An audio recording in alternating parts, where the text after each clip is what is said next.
अस्सलाम वालेकुम व्यूवर्स। तलाश हक में निकला था।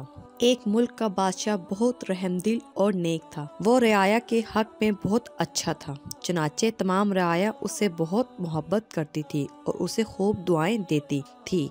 उसी मुल्क के एक दूर दराज गांव में एक किसान रहता था जिसकी ये ख्वाहिश थी कि वो अपने नेक दिल बादशाह की ज़ियारत को जाए और उसकी खिदमत में कोई तोहफा पेश करे। उसने अपनी बीवी से कहा कि मैं बादशाह से मिलने के लिए जाना चाहता हूँ और मेरी ख्वाहिश है कि मैं उसे कोई तोहफा भी दूँ। तुम मुझे मशवरा दो कि मैं बादशाह के हजूर क्या तोहफा लेकर जाऊँ। बीवी ने कुछ देर सोचा और कहा कि बादशाह के पास तो हर चीज होगी, हम उसे क्या तोहफा दे सकते हैं। हाँ, हमारे घर के पास बहने वाले चश्मे का पानी बहुत मीठा और ठंडा है और मुझे यकीन है कि ऐसा पानी पूरे मुल्क में कहीं भी नहीं होगा, हत्ता कि बादशाह के पास भी नहीं होगा।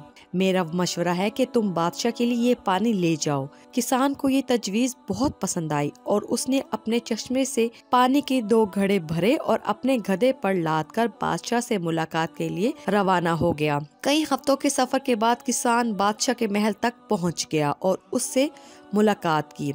इजाजत चाही। इजाजत मिलने पर बादशाह को तोहफा पेश किया और उसे बताया कि ये मेरे गांव के चश्मे का पानी है और ऐसा मीठा और ठंडा पानी आपको पूरे मुल्क में कहीं भी नहीं मिलेगा।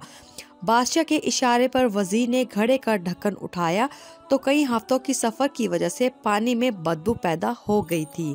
वजीर ने बादशाह की तरफ देखा तो बादशाह ने उसे खामोश रहने का इशारा किया और आवाज बुलंद कहा कि हम उस तोहफे से बहुत खुश हुए और खरांची को हुक्म दिया कि इस किसान के घड़ों को सोने से भर दिया जाए।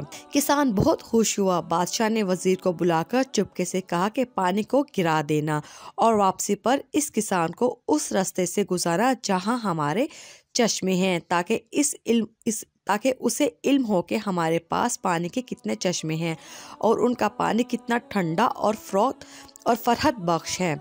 चुनाचे जब किसान को इनामात देने के बाद उन चश्मों के पास से गुजारा गया तो वो समझ गया कि उसका तोहफा कितना हकीर था, लेकिन बादशाह ने उसके हकीर तोहफे को भी कबूल करके उसे इनाम से नवाजा। चुनाचे इसके दिल में बादशाह के लिए मोहब्बत और अकीदत और बढ़ गई। हमारी इबादत का भी यही हाल है। हम जो टूटी फूटी इबादत करते हैं तो हम उसे बहुत अच्छी समझते हैं और अपने मालिक के हजूर पेश करते हैं।